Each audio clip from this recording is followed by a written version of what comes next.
Então, pessoal, vamos dar início à nossa aula de hoje sobre a teoria da comunicação, perguntando o principal para a aula de hoje. Você sabe o que é comunicação? Quando a gente fala em comunicação, a gente fala em troca de mensagem. É impossível um ser humano se comunicar com o outro sem que haja uma troca de mensagem entre eles. Então, se eu estou aqui diante de vocês, transmitindo essa aula para vocês, obviamente eu estou me comunicando com cada um de vocês. E aí eu utilizo diversos meios para que essa comunicação aconteça. Numa aula presencial, por exemplo, eu estou explicando uma matéria e de repente tem dois alunos conversando e atrapalhando a minha aula. Se eu virar para eles e falar, ei, por favor, preste atenção aqui. Eu estou me comunicando com essa pessoa, trocando uma mensagem com essa pessoa. Aqui eu posso dizer que eu estou falando sozinho? Não, eu sei que tem alguém do outro lado que está assistindo a minha aula. Então eu estou me comunicando com vocês, mesmo que à distância. Quando eu falo no celular com alguém, quando eu passo uma mensagem no WhatsApp, obviamente eu estou me comunicando com alguém. E o que é essa comunicação? É justamente a troca de mensagens entre os indivíduos na sociedade. Então, qual é o meio principal que nós vamos utilizar para nos comunicar? Simples, a linguagem. Pô, mas o que é linguagem? É a língua portuguesa que eu utilizo para pronunciar as palavras? Peraí, aí a gente já falou de três conceitos diferentes. A gente falou de linguagem, a gente falou de língua e a gente falou de fala. Por quê? Linguagem é um conceito mais abrangente, digamos que é um conceito global. A linguagem é tudo o que envolve, todos os elementos, todos os atos comunicativos, eles estão relacionados à linguagem. Então existem diversos tipos de linguagem que a gente vai ver mais à frente. A língua é algo social, é uma convenção social um pouco menor do que a linguagem. Então vamos pensar na linguagem como algo amplo, global. Pensar da seguinte forma, a linguagem seria o planeta Terra, ok? A língua seria algo que está dentro do planeta Terra, vamos pensar no Brasil. E a fala, a gente vai pensar em cada estado do Brasil. Então é algo mais individual. Por quê? Eu posso ter uma linguagem para me comunicar com vocês e essa linguagem ser de diversas maneiras. Eu posso fazer um sinal, né? Eu posso uma expressão facial. Nossa, ridícula essa expressão facial, por sinal. Eu posso utilizar uma expressão facial, eu posso utilizar sinais de diversas maneiras para poder comunicar algo a vocês. Eu posso simplesmente balançar a minha cabeça e não pronunciar nada. Então a linguagem acaba sendo algo mais amplo e que eu vou utilizar diversos meios para que esse sistema comunicativo aconteça. Dentro da linguagem eu posso utilizar a língua, que aqui a gente vai passar a chamar de código. Então se eu estou me comunicando com você, obviamente, dentro de uma sociedade, essa língua se torna o nosso código. Por quê? Se eu falar com vocês em português e vocês me responderem em japonês e eu não sei nada de japonês, obviamente vai ter uma quebra na comunicação. A gente não vai conseguir se comunicar de forma eficiente. Por que não vai haver essa eficiência? Porque eu falo uma língua e você fala outra. E para que haja comunicação, ambos têm que se entender. Essa troca de mensagem tem que acontecer entre o emissor, que sou eu, que estou te transmitindo uma mensagem, e o receptor, que é você, que está ouvindo, lendo, enfim, aquilo que eu estou transmitindo a você. Então precisa haver essa troca de mensagens e para isso tem que ter um código que seja comum entre mim e você, ok? Mas quando eu falo de fala, por que eu digo a vocês que a fala é um fenômeno individual? Simples. Eu falo de uma maneira, você fala de outra. Vamos pensar aqui. Chico Bento, Cebolinha. Os clássicos da Turma da Mônica, né? Chico Bento com aquele falar caipira dele. Caipira, né? Não sei pronunciar. Cebolinha trocando o R pelo L. Então é lato, no lugar de rato, lepito no lugar de repito. Então, quando a gente pensa num falar caipira do Chico Bento, quando a gente pensa nas trocas de fonemas, de letras e de sons que o Cebolinha emite, a gente está falando, obviamente, de duas pessoas diferentes, cada uma utilizando a linguagem de uma maneira... cada uma utilizando a fala de uma maneira diferente. Então, por isso a gente pode dizer que a fala é um fenômeno individual. Enquanto a linguagem é global, a língua ela é social, a fala ela se torna algo individual. E aí a gente vai perceber pessoas que falam a gente vamos, nós vai, é nós.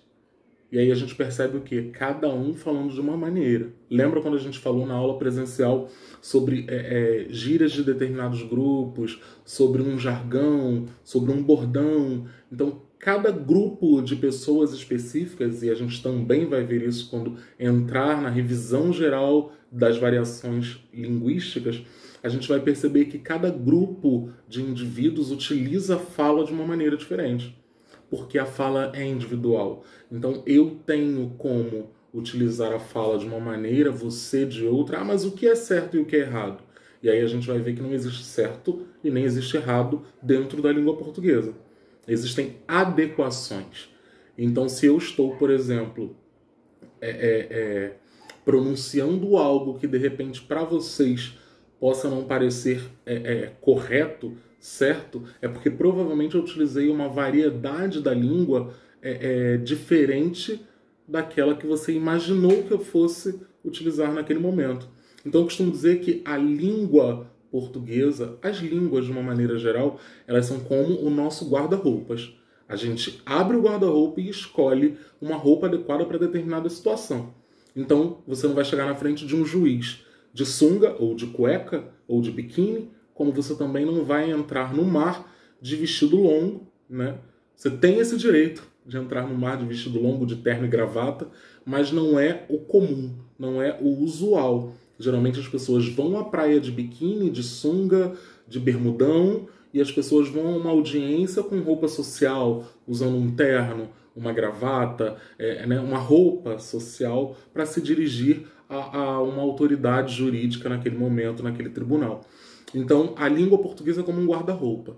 Eu vou abrir o meu guarda-roupa e escolher o tipo de roupa adequada para cada situação, assim como eu vou abrir a minha língua portuguesa, eu vou pegar todo o meu aparato linguístico que eu tenho e vou selecionar o que eu vou utilizar em cada uma das situações.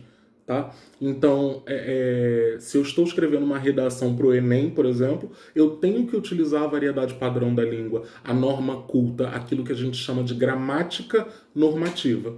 Agora, se eu estou numa mesa de um bar conversando com os meus amigos e tomando uma cerveja, eu não vou utilizar as mesmas palavras que eu utilizaria para escrever uma redação do Enem. Não porque essas pessoas não tenham capacidade, não que essas pessoas não tenham a capacidade de compreender o que eu estou dizendo, mas naquele momento ali, naquela situação, eu estou num contexto informal. Existem pessoas que estão ali simplesmente para jogar a conversa fora. Não tem a necessidade e acaba sendo deselegante da minha parte utilizar uma linguagem que não seja comum a todos que vão estar ao meu redor. Então eu estou em casa com os meus filhos, ou eu estou com a minha família, ou num almoço de família. Por obséquio, não tem lógica, gente. As pessoas não precisam disso para se comunicar no dia a dia. E nem eu vou precisar disso, por exemplo, para estar dando essa aula para vocês. Eu posso utilizar uma linguagem mais simples, mas que seja adequada ao ambiente escolar, mas não tão rebuscada, não tão...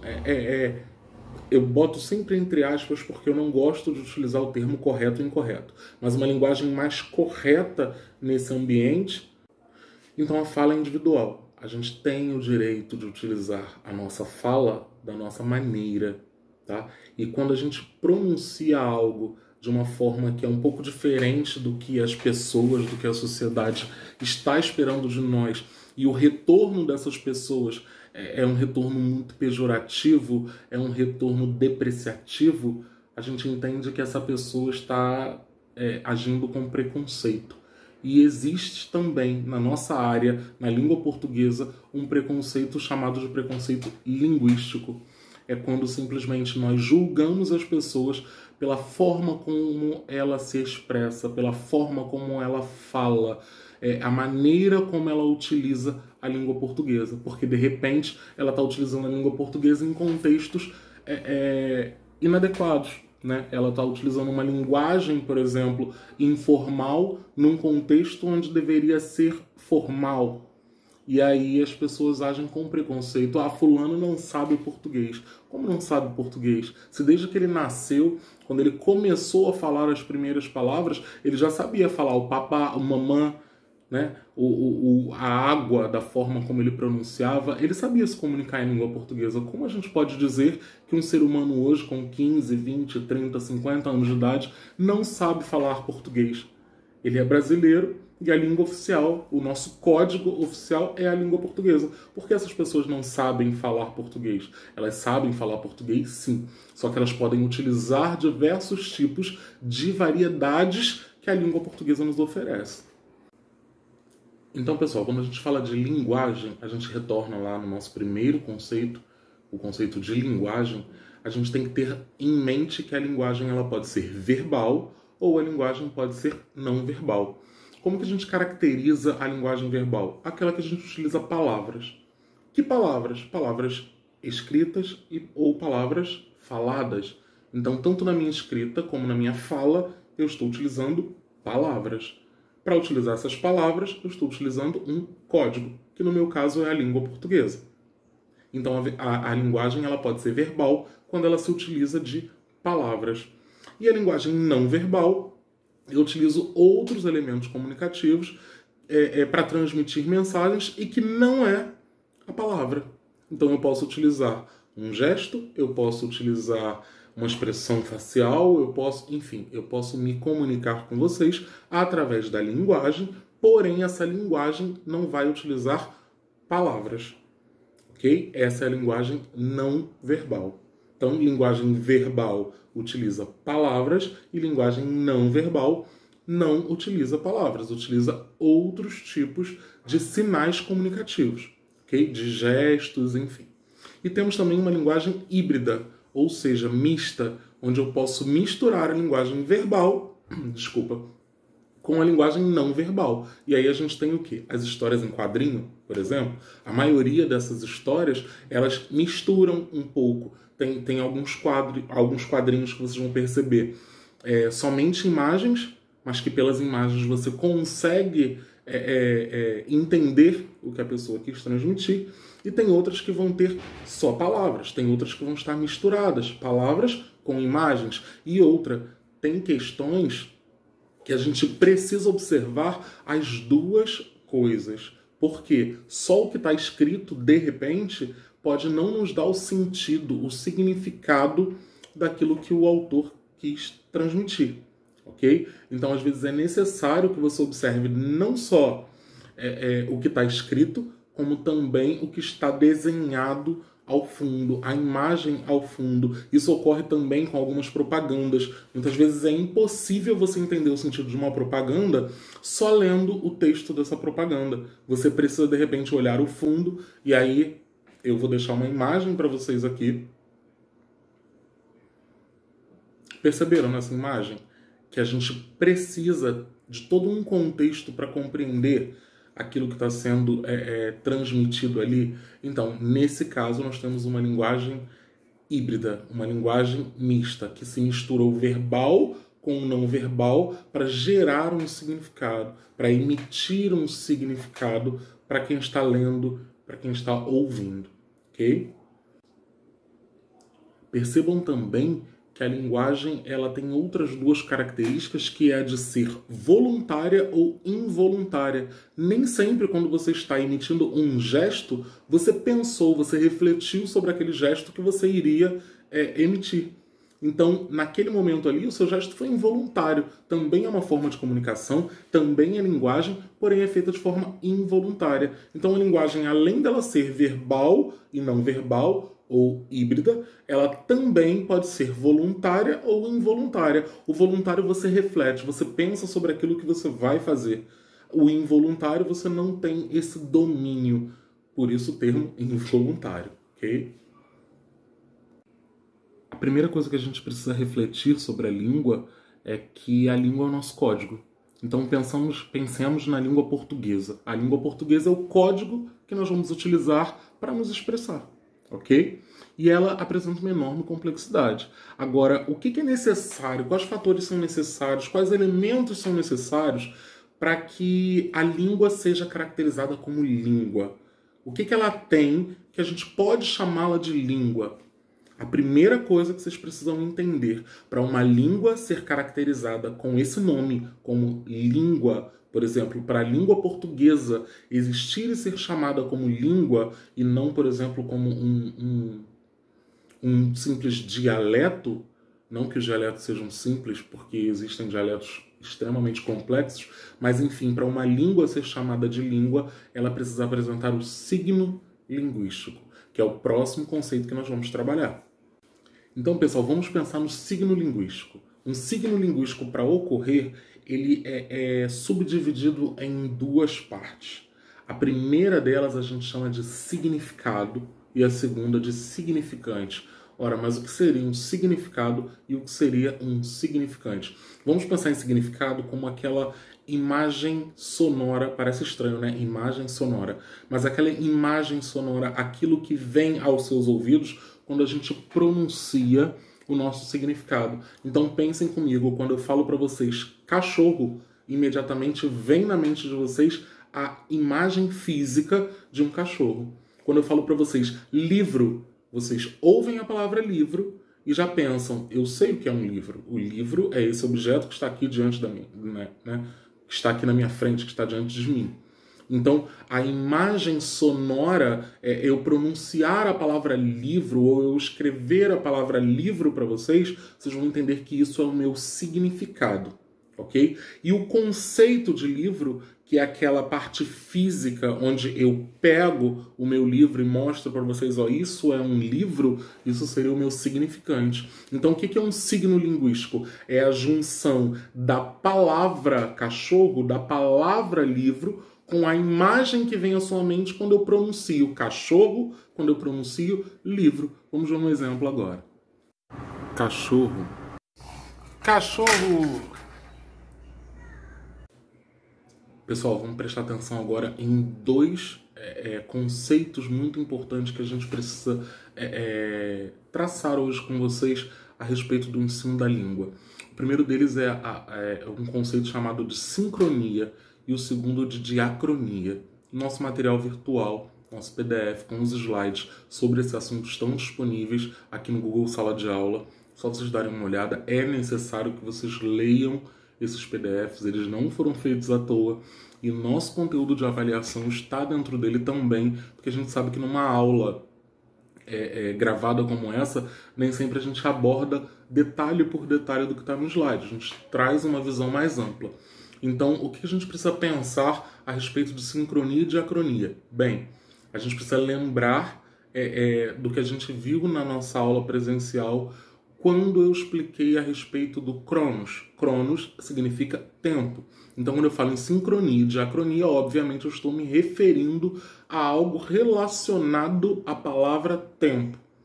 Então, a gente vai ver esses dois conceitos de forma separada e, ao mesmo tempo, unindo esses dois conceitos porque eles são muito próximos. Apesar de diferentes, eles se aproximam em relação ao estudo da língua, ok? Bem, se você for conversar com a sua avó hoje, ela vai usar com você algumas expressões que hoje já não usamos mais na língua portuguesa. Por exemplo, se ela falar que ela lavou as ceroulas dela, né? A gente hoje utiliza a palavra calcinhas. Supimpa, nossa, esse almoço foi supimpa. Esse almoço hoje, né, um jovem falaria que foi maneiro, foi da hora, foi legal, foi bacana, foi show, foi top. Então a gente percebe que até as gírias, elas sofreram modificações de geração para geração.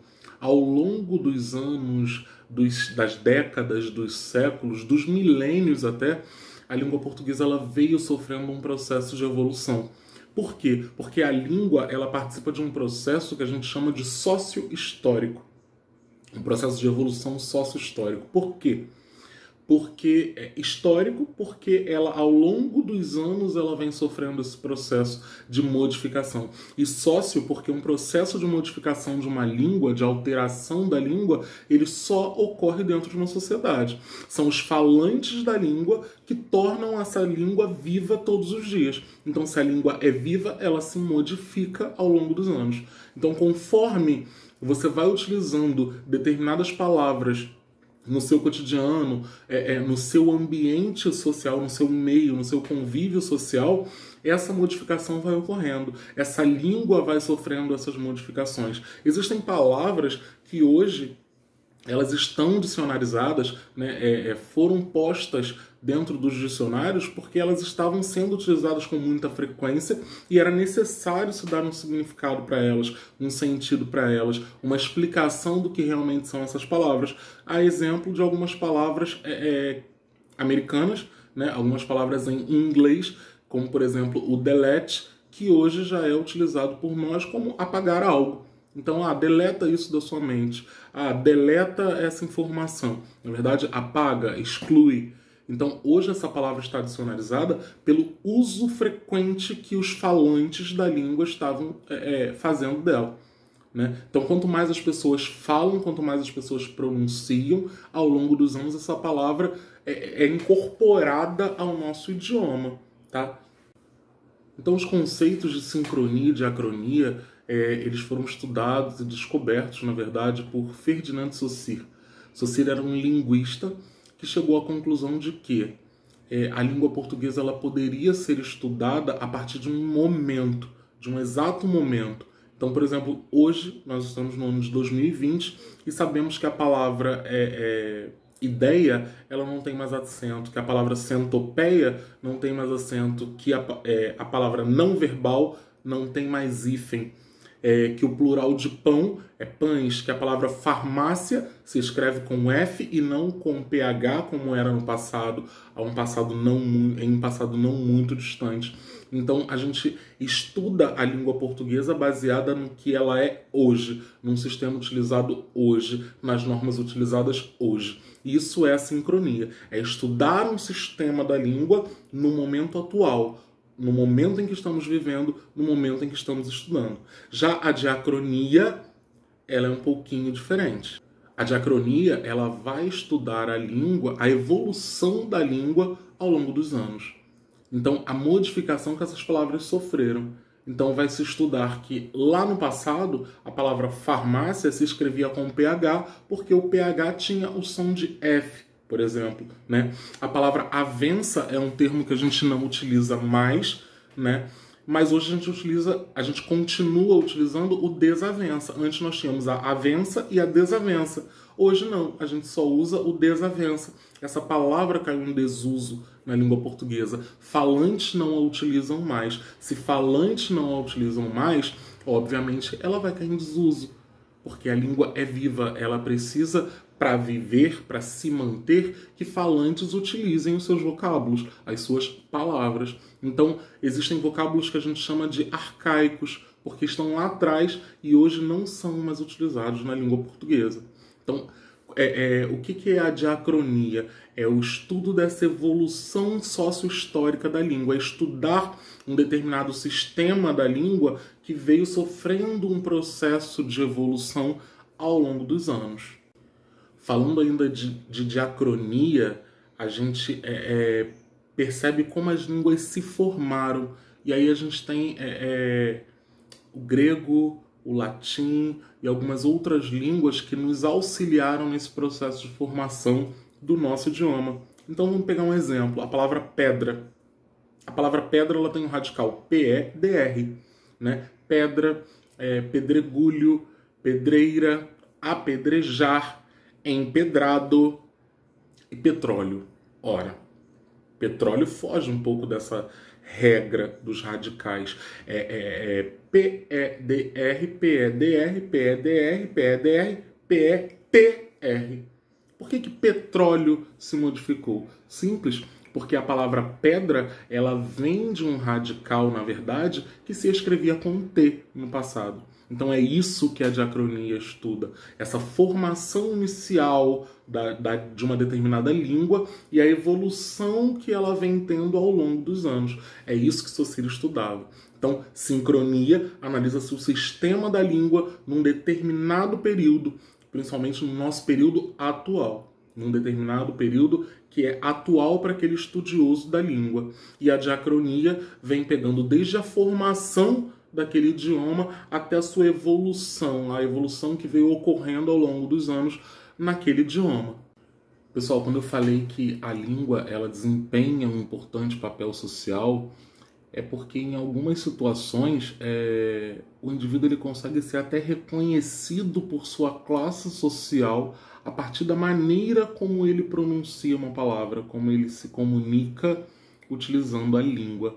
Então, para vocês perceberem que a língua realmente é social, que a língua é um fenômeno importantíssimo que define muitas vezes quem você é enquanto ser humano, enquanto participante de uma comunidade, eu vou deixar para vocês agora uma música, né, chamada Língua, de Caetano Veloso, e tem aspectos bastante interessantes que nós vamos discutir pelo chat do nosso ambiente virtual, beleza?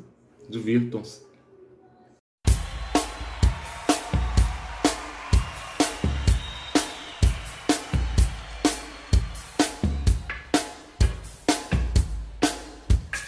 Gosto de sentir a minha língua roçar a língua de Luís de Camões. Gosto de ser e de estar. E quero me dedicar a criar confusões de prosódias e uma profusão de paródias que encurtem dores e furtem cores como camaleões.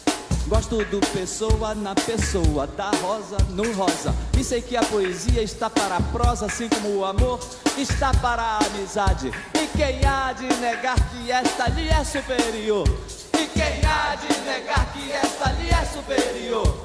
E deixa os portugais morrerem a míngua. Minha pátria é minha língua, fala mangueira. Flor do Lácio Sambódromo, dos América Latina em pó. O que quero que pode essa língua? Flor do Lácio Sambódromo, dos América Latina em pó. O que quero que pode essa língua? Vamos atentar para a sintaxe dos paulistas e o falso inglês relaxe dos surfistas. Sejamos imperialistas, cadê? Sejamos imperialistas, cadê? Sejamos imperialistas, cadê? Sejamos imperialistas, cadê? Sejamos imperialistas, cadê? Sejamos imperialistas, cadê? Sejamos imperialistas, cadê? Sejamos imperialistas, cadê? Sejamos imperialistas, cadê? Sejamos imperialistas, cadê? Vamos na veluda de São Tchu de Carmen Miranda. E que o Chico Buarque de Holanda nos resgate em checkmate. Explique-nos Luanda. Ouçamos com atenção os deles e os delas da TV Globo. Sejamos o lobo do homem. Lobo do homem. Adoro nomes. Nomes em ano. De coisas como ranho, imã. Nomes de nomes. Como Scarlett Moon de Chevalier, Glauco Matoso e Arrigo Barnabé e Maria da Fé e Arrigo Barnabé. Flor do Lácio Sambódromo, dos América Latina em pó. O que quero que pode essa língua? Flor do Lácio Sambódromo, dos América Latina em pó. O que quero que pode essa língua? Incrível, é melhor fazer uma canção. Está provado que só é possível filosofar em alemão. Se você tem uma ideia incrível, é melhor fazer uma canção. Está provado que só é possível filosofar em alemão. Blitz quer dizer corisco, Hollywood quer dizer Azevedo. E o recôncavo, meu medo. A língua é minha pátria, e eu não tenho pátria, tenho mátria, quero frátria. A língua é minha pátria, e eu não tenho pátria, tenho mátria, quero frátria.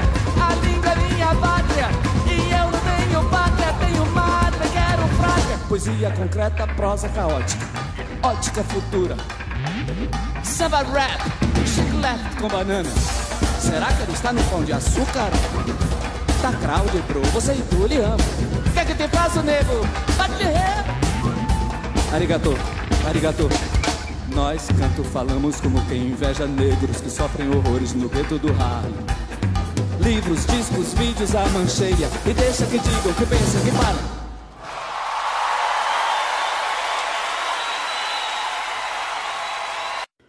Quando a gente fala de linguagem não verbal, a gente tem algumas características específicas dessa linguagem não verbal.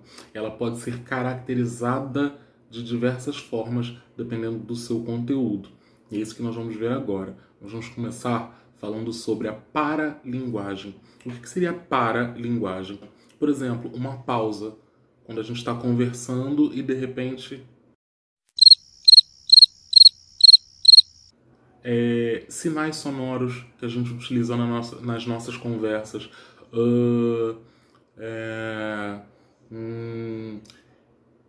Isso é paralinguagem. Isso não está descrito na língua portuguesa, mas faz parte de um sistema de linguagem não verbal também. A entonação. Quando eu chego e falo para vocês, tá tudo legal, tá ótimo, eu tô muito feliz. Eu tô muito feliz, tá tudo ótimo, tá tudo bacana. E com você? Eu estou utilizando uma entonação que dê para você compreender exatamente como eu estou me sentindo. E não o que eu falo, porque às vezes o que eu falo não está representado na minha entonação. Então não tem sentido, não tem significado para a pessoa que está me ouvindo. Isso é a paralinguagem. Prosêmica. Prosêmica tem a ver com proximidade.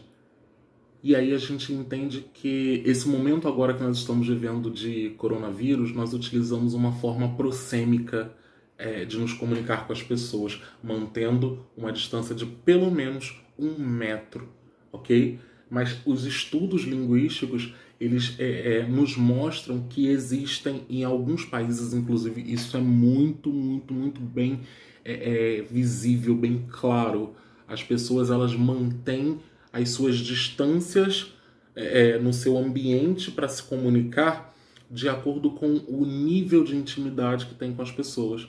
Então, se você tem um nível muito íntimo, você pode estar próximo a essa pessoa ou manter uma distância de tantos centímetros. Se você tem um nível público com essa pessoa, você não tem uma intimidade muito grande com essa pessoa, obviamente vai-se para acima de 45 centímetros, enfim, de acordo com a zona de proximidade entre essas pessoas, de comunicação entre essas pessoas, se elas se conhecem pouco, se conhecem muito, se conhecem mais ou menos, elas vão mantendo as suas distâncias para se comunicar. E isso em alguns países, inclusive, faz parte da cultura. Nós brasileiros não, né? A gente conhece uma pessoa hoje, no mesmo dia a gente está sentado do lado, batendo papo. Em outros lugares a cultura é diferente, tá? Então a prosêmica, ela é o uso que a pessoa faz do ambiente ao seu redor para se comunicar. E a gente pensa em prosêmica como proximidade. Então, quanto mais próximo você está de alguém para se comunicar, obviamente mais íntimo você é dessa pessoa. Quanto mais distante, essa relação é pouco próxima, né? São pessoas que geralmente nós não conhecemos muito e mantemos uma distância um pouco maior. Isso é a prosêmica. A cinésica. Cinésica tem a ver com movimento. Então, é todo tipo de expressão facial, de gestos, de movimentos que acompanham o processo comunicativo. Por exemplo, uma reverência, né? Você chega diante de um papa e você o reverencia de uma maneira. Você chega diante do presidente, você tem um outro gesto de reverência. Isso faz parte da cinésica. É o seu corpo respondendo àquele processo comunicativo, tá? Outro elemento, outra característica que não faz parte da linguagem verbal, nós caracterizamos como linguagem não verbal, são as características físicas. Então, muitas vezes, a nossa aparência, o nosso corte de cabelo, o formato da nossa barba, a cor do nosso cabelo, a quantidade de piercings ou de tatuagens que nós utilizamos no nosso corpo, dizem algo, comunicam algo. Então, esse tipo de comunicação nós chamamos de características físicas e também faz parte da linguagem não verbal. Então, quando você tatua todo o seu corpo, o seu rosto, você coloca piercing, alargador, você está transmitindo uma mensagem, você está se comunicando, você está enviando um comando comunicativo para alguém, ok? Então, as suas características físicas, elas não só dizem quem você é, como também comunicam de alguma forma. Elas utilizam uma linguagem visual, uma linguagem de características físicas para comunicar a alguém quem você é naquele momento. Então agora eu vou deixar para reflexão de vocês 2 frases para que vocês me digam qual dessas frases está certa e qual está errada. Eu tava conversando com vocês. Eu tava conversando com vocês. Agora eu vou colar aqui, gente, porque eu não consigo pronunciar da forma como está escrito ali. Espelho, olhos, dação, os alma, o. Qual das 2 frases contém um erro? Como a gente falou lá no início, a gente não pode utilizar a palavra erro ou acerto quando alguém pronuncia uma determinada frase ou palavra de forma inadequada ou que fuja dos padrões da norma culta, da gramática normativa. Então, a gente entende que, a partir do momento que a pessoa falou algo, eu tava conversando com você, ela pronunciou algo e você compreendeu perfeitamente o que ela quis dizer, mesmo aquela linguagem sendo inadequada aos seus ouvidos, não houve erro, porque teve comunicação. Então, a partir do momento em que eu pronuncio algo e o meu receptor compreende, o processo de comunicação foi feito de forma adequada. Então, não existe erro, existe uma inadequação, porque a variedade linguística utilizada por essa pessoa provavelmente é diferente da minha. Ok? Então eu não posso dizer que é erro. Agora, quando eu pronuncio algo e a pessoa que me ouve não consegue compreender porque houve um problema no meu código, na minha língua portuguesa, aí sim eu digo que essa frase está errada. Então, se a gente puder dizer que uma dessas 2 frases estão erradas, nós vamos escolher a segunda, que é espelho, olhos, dação, os, alma, o. Que na verdade os olhos são o espelho da alma. Ok? Então essa frase está totalmente trocada, a sua ordem está totalmente invertida e isso nos leva a uma situação de erro, porque se eu pronunciar essa frase desta forma, obviamente, se for por escrito, o leitor vai conseguir arrumar, porque brasileiro dá um jeito para tudo, né? Vai conseguir arrumar essas palavras e compreender o sentido global do que eu quis dizer. Agora, na fala, dificilmente alguém vai conseguir compreender o que eu tentei transmitir. Tá? E até porque essa frase é muito famosa, então é fácil até de compreender, mesmo ela estando totalmente fora de ordem. Mas nesse caso é um erro sim, porque não conseguiu finalizar o processo de comunicação, ok? Tem alguns exercícios que eu deixei para vocês no slide e uma folha de exercícios também no ambiente virtual. Eu gostaria que vocês fizessem a partir de agora, para que na próxima aula a gente possa corrigir. E eu já vou iniciar com um vídeo de correção dessas questões. Grande abraço, fiquem com Deus.